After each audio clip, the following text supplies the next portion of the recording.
Là, exactement, au domaine de Manon. Voilà. Pourquoi on est là? Ça fait un moment qu'on n'est pas venu pour cette unique raison. Parce qu'on est tombé en panne à côté, du coup. On a trouvé un hébergement dans le coin. Ah oui, pourquoi on est venu là? Ça y est, j'ai compris. Ouais, pourquoi on est... Bah oui, pourquoi on est... Je suis désolé, il est minuit, j'en peux plus, je suis fatigué. Ouais, minuit 10. J'ai fini la voiture, Il y a... Trop tard. 4 heures. Ouais. Bon, et pourquoi on est là alors? Pourquoi on est là? Parce que là-bas... Où ça? Bah là-bas, mais vous le voyez pas, mais il y a un circuit. Qu'est-ce que c'est ce circuit? Driving Center, sur le circuit du Castellet. Et qu'est-ce qu'il y a au Driving Center? Il y a une journée drift organisée par Extreme Drift. Et ça fait combien de temps qu'on n'a pas fait une vraie journée drift? Ça fait bien trop longtemps. Putain. Une vraie journée drift, ça fait... Alors, pour votre information, on tourne ça au mois d'août. Oui. La dernière fois que tu as roulé, c'était au mois de juillet de l'année dernière. Ah, Extreme Drift? Enfin, Oui. en journée circuit, une journée circuit. Oui, c'était il y a un an. C'était il y a plus d'un an. Et là, je reviens encore avec une voiture avec des problèmes. Ça me plaît pas. Parce que si, en fait, si on se rappelle bien, la première journée, enfin, la même situation, c'était avec la S13, la première journée circuit. Et il n'y a pas tellement d'images en fait, mais pourquoi? Parce que c'était de la merde. Voilà, donc aujourd'hui, on va essayer de faire mieux avec une BM. C'est censé être plus fiable. Moi, je vais vous prouver le contraire. Attendez, j'ai rêvé ou dès le début il a dit qu'il allait pas rouler? La veille du roulage, il allait pas rouler, il le savait. Oh mon Dieu. Bienvenue dans cet épisode qui s'appelle Comment ne pas se préparer à une journée drift? Comment ne pas drifter? Comment aller faire du poney? Comment arrêter le drift? Tout arrêter. Je suis là en compagnie de Romain. Bon, il n'est pas là, mais du coup j'ai trouvé son substitut. À la base, ça ne devait pas du tout se passer comme ça. Ça faisait plus d'un an qu'on n'avait pas fait du circuit, comme je viens de vous l'expliquer. Et donc on était vraiment très contents d'y retourner. Avec des nouvelles voitures en plus, avec des nouveaux setups. Franchement, ça aurait été génial, pas vrai? Mais bon, il s'avère qu'apparemment, dès le début, on savait que les choses ne se passeraient pas comme prévu. Du coup, pour compenser, on nous a fait une reconstitution absolument parfaite, très réaliste, de ce qui aurait dû se passer.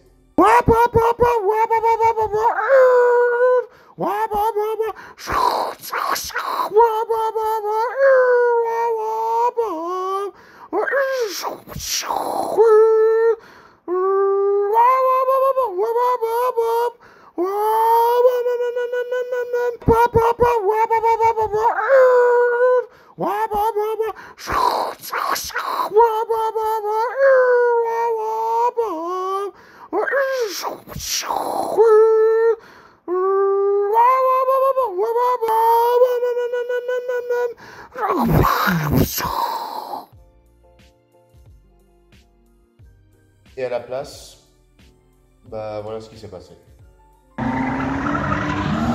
Alors, petit rapport de mi-journée. Ça roule pas mal, mais pas chez nous. C'est vraiment une putain de quiche, hein. Par où commencer? On va commencer par la veille. On roulait le samedi. Du coup, la préparation s'est terminée le vendredi. Il s'avère que dès le vendredi, on avait des problèmes. Alors, dans l'ordre. Bon, tout d'abord, on est arrivé. Romain, je veux dire, sa voiture, il venait de la finir. Ce fameux plateau, on a perdu probablement 1 heure avec. C'est une dépanneuse avec une remorque à l'arrière. Comprenez bien que pour détacher la remorque, il fallait des clés. Et au moment de charger les deux voitures, Thomas ne trouve plus la dite clé. Ce serait pas une journée roulage sans galère, hein, avant même de partir déjà. Vous n'avez pas marre d'être toujours avec des galères? Lui, il est prêt, machin, tout est prêt. Et lui, il est encore en train de la nettoyer, du coup ça va, c'est pas trop une galère. Explique vraiment la galère, pourquoi là. Explique pourquoi on est là en train d'attendre sur le bord de la route, au milieu des habitations. C'est pas à moi d'expliquer. Comme des connards. Pour une fois, Non, c'est à lui. C'est celui qui a préparé la remorque. C'est à lui là. pas à moi, hein. C'est à cause des gens qui sont en retard. Hein. Bon, qu'est-ce qui se passe? Il y a un mec, il a oublié les clés de la remorque. Ah oui. Il a dit, il y a un mec? Ouais. Oui. Il y a un mec qui a oublié les clés de la remorque. Ouais. Pour expliquer aux personnes qui n'ont pas vraiment compris, c'est que pour décharger celle-là, t'en bats les couilles, les clés. Oui, en soi, tu peux la jeter de la remorque. Ça c'est verrouillé. Et ça, faut la descendre. Merde. Ça, faut la descendre. Il est 19h passé, on a toujours pas quitté le local. Donc, il pense qu'il les a laissés au garage. Il envoie notre pauvre ami Christophe, à 45 minutes donc du garage, chercher les fameuses clés. Mais il s'avère qu'en réalité, les clés étaient au milieu du trousseau. Enfin, à la base, elles ne devaient pas être sur le trousseau, apparemment. Donc techniquement, en fait, on avait les clés sous le nez depuis 3/4 d'heure avant qu'on s'en rende compte. Et évidemment, on s'en rend compte que quand Christophe arrive au garage. On s'est dit, bon bah, on va aller faire les courses. Du coup, on a réservé dans un hôtel. Donc forcément, on s'est dit qu'on allait manger sur place, et donc il fallait qu'on fasse les courses pour manger. Mais comment on va faire les courses? On n'a plus de voiture pour y aller du coup. Alors là, la galère de se mettre dans les voitures, cachées, pour éviter que s'il y a un contrôle de police, ça se passe mal. Comme si déjà une dépanneuse avec 2 BM, avec des roues comme ça à l'avant, c'était pas déjà assez cramé. Ils auraient peut-être ouvert les portes et trouvé 2 immigrés. Enfin, toi, d'ailleurs, toi, tu étais dans ton E36, c'était bien d'ailleurs, toi, on ne voyait pas.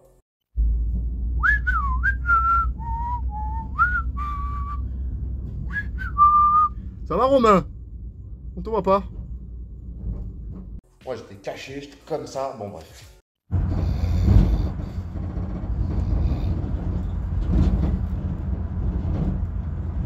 Pourquoi la voiture elle avance? On va faire les courses, etc. Tout se passe.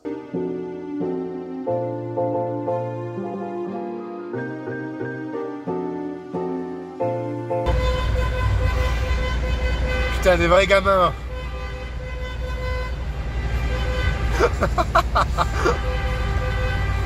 Comment rendre les gens fous dans un tunnel? Enfin, on arrive à l'hôtel. On était chaud à l'hôtel, hein. T'es fier? Ah, les gars.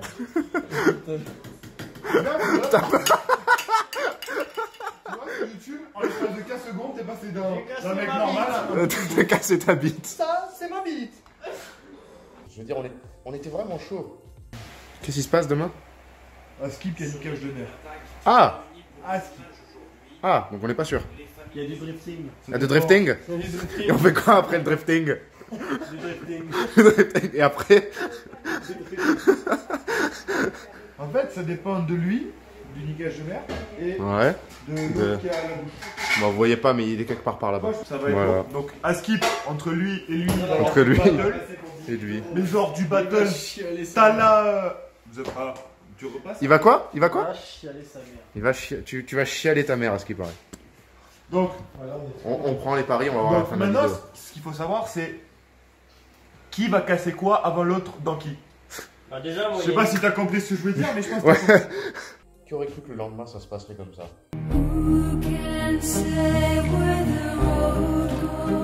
Le lendemain matin, c'est pareil, au réveil. On s'est bien réveillé.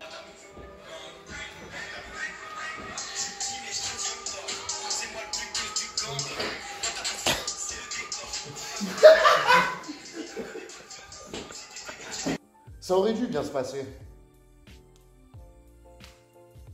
Vient un moment de se présenter au circuit. On décharge, on rejoint nos amis de chez Hells Drift, qui eux, pareil, sont en pleine forme. On arrive avant Axel. On arrive quand les grilles sont fermées. C'est la première fois qu'on arrive tellement en avance que les grilles du circuit sont fermées. Du coup, c'est bien, on va pouvoir décharger tranquillement. On décharge l'écosystème. Pas de souci.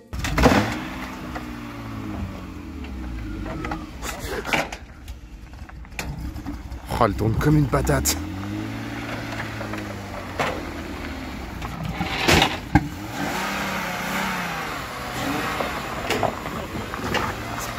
Et là déjà, au moment de décharger le 46,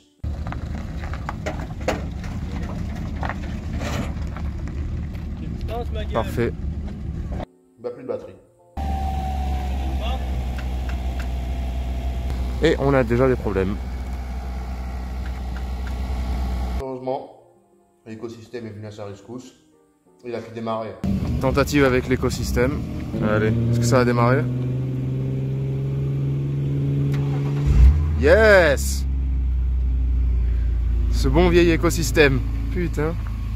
On s'installe, etc. On met notre tunnel. Tout se passe bien, pas de soucis. On décharge le trafic. Bon. Et on commence doucement à se mettre en place. Putain, ça a de la gueule. Là, c'est les potes de chez Hells Drift.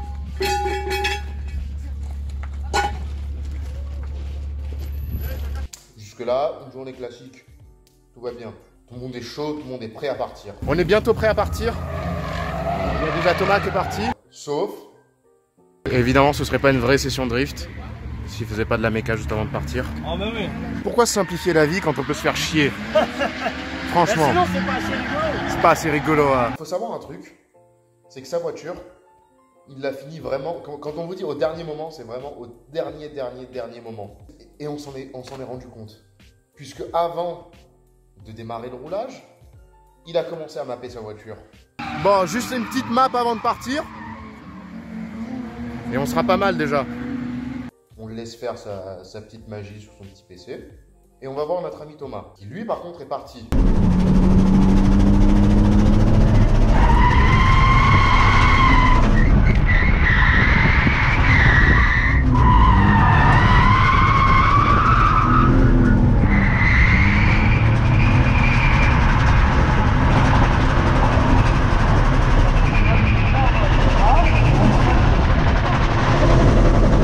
Après 4 tours, il y a un premier problème.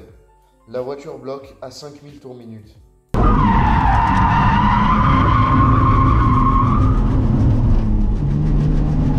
C'est chiant ça hein. Mais littéralement, elle bloque. Je veux dire, elle bug pas, elle bloque à 5000 tours minute. Ça doit être un souci électronique. Rien de trop grave. Puis bon, ça va, je veux dire, c'est un 330. Ça fait quand même plus de 200 chevaux. Ça va, ça devrait être suffisant pour les premiers tours de roue. Changement de pneus, hop, gaz. Et ça repart. Nous, entre-temps, on va repartir avec Romain pour les premiers tours de roue de l'écosystème. Enfin. Premier tour de roue de l'écosystème.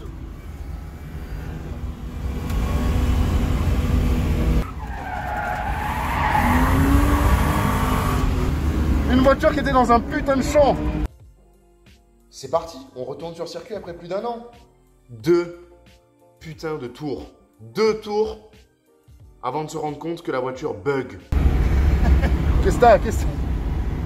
Chifli m'a contaminé. Non, elle bloque. Ah, je te jure, je peux pas dépasser 5005. Que le frein à main ne marche pas. Qu'elle bloque à 5500 tours elle aussi.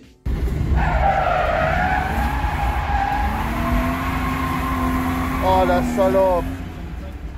Que la direction assistée est morte. Idéal, on peut plus. 2 putains de tours.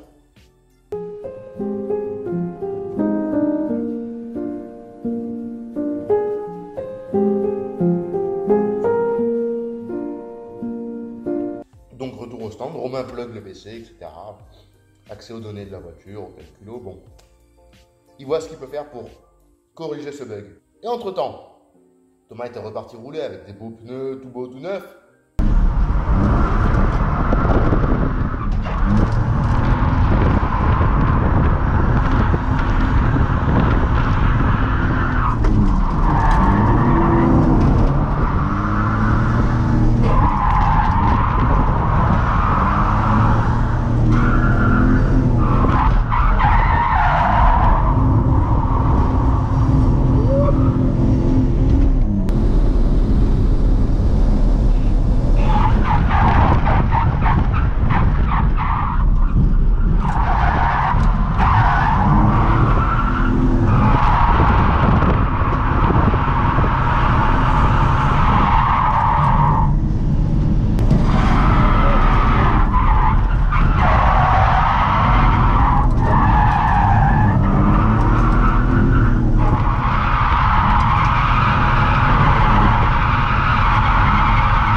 Après 4 tours.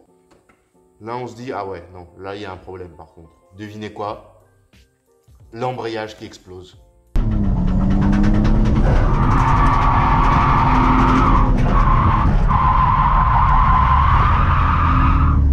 y est, l'embrayage. Hein? L'embrayage. Oh merde. Il aura fallu 7 tours pour que le 46 soit morte. Et il n'était même pas 10 heures.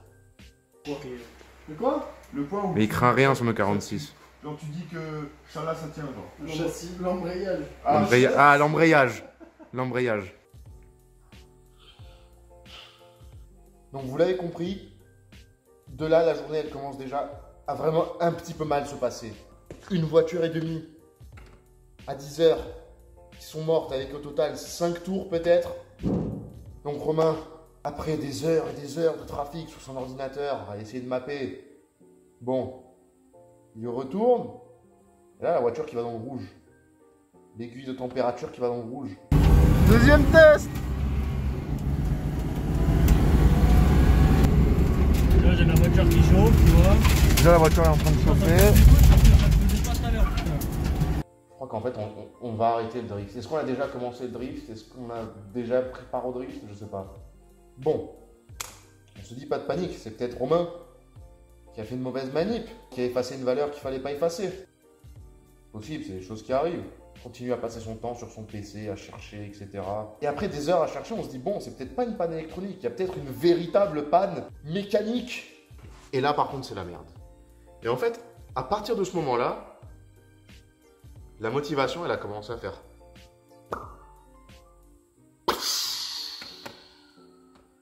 C'est des petites pannes. Tu sais que ça te démotive complètement. À midi, voilà où est-ce qu'on en était. Il est midi et c'est un peu la merde. Lui, ça chauffe, on sait pas pourquoi. Bon, c'est un peu la merde. C'est la merde, mec. C'est la merde. Lui, il a plus d'embrayage. C'est la merde le drift. Du coup, lui, il a perdu ses outils. Bon, du coup, on va renommer le groupe. Ça s'appellera FRG. FRG, French Riviera Garage. Non, French Riviera Grip. Voilà. Du coup, on s'occupe comme on peut. On va tous acheter des saucisses. Donc là, on est un peu à la recherche d'un embrayage. À la mi-journée, c'est un peu la merde. Il est déjà midi et on n'a pas du tout roulé. C'est la merde, mon pote. Ouais, mais c'est le rythme. Alors toi, au moins, t'as bien nettoyé. Toi, ton travail, tu l'as fait. Moi, j'ai fait mon job. Heureusement qu'il y avait des super sandwichs à manger, qu'on a fait nous-mêmes, du coup. Parce que, putain, je crois que c'était le meilleur moment de la journée. Et là, du coup, Romain, il se demande, mais est-ce que c'est pas la pompe à eau qui ne débite plus, ou qui ne débite pas assez, voire même qui est cassée? Possible que ce soit ça. Dans un élan de motivation à 14 h, quand tout le monde avait repris à rouler, etc., que tout le monde s'amusait, et que nous, on était en train de crever de chaud sous la tonnelle, avec des voitures en panne, Romain s'est dit, ah, je vais peut-être vérifier ma pompe à eau. Et devinez quoi? Il s'avère qu'en fait, par le plus grand des hasards, par la plus grande des malchances, plutôt, on va dire, où on en est, la pompe à eau a lâché au moment où il était en train de mapper la voiture. On a cru que c'était un bug électronique tellement la coïncidence nous semblait être improbable. À partir de là, bon allez, c'est bon. On arrête tout. Parce que là, il n'y avait plus du tout de motivation. On se dit, allez, on va aller faire un petit tour, voir ce qui se passe. Moi, je fais un petit tour en passager. Cache de boîte.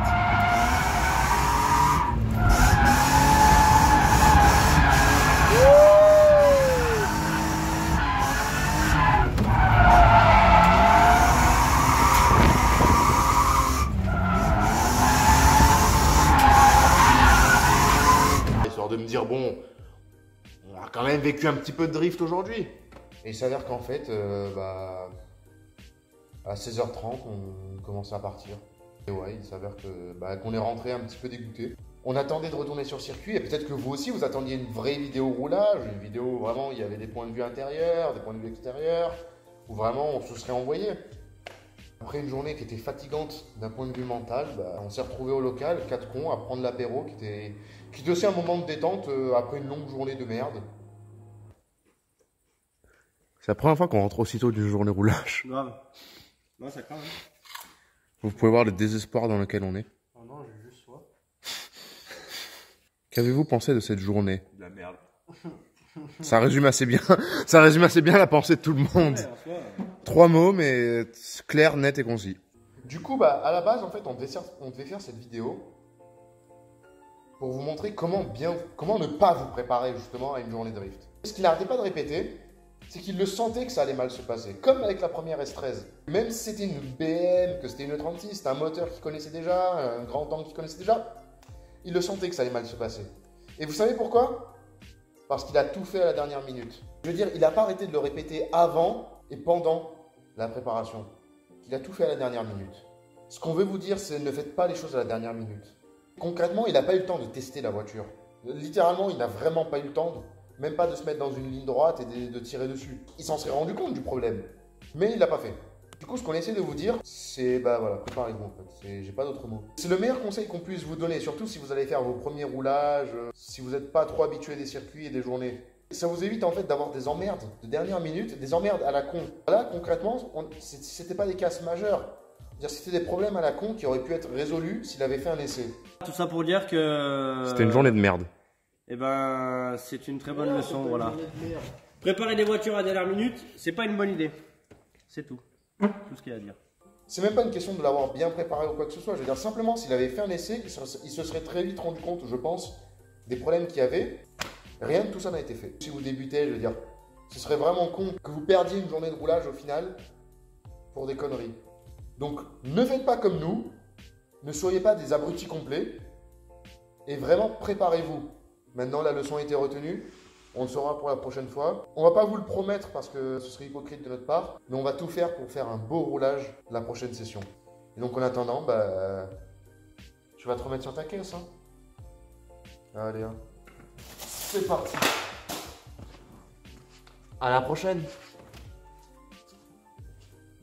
Bon bref, sur ces belles paroles, on va tous se quitter. D'accord. Non, justement, laisse tourner. Et à la prochaine. Bon, et abonnez-vous quand même. Hein. Abonnez-vous quand même. Hein. Ouais, s'il vous plaît.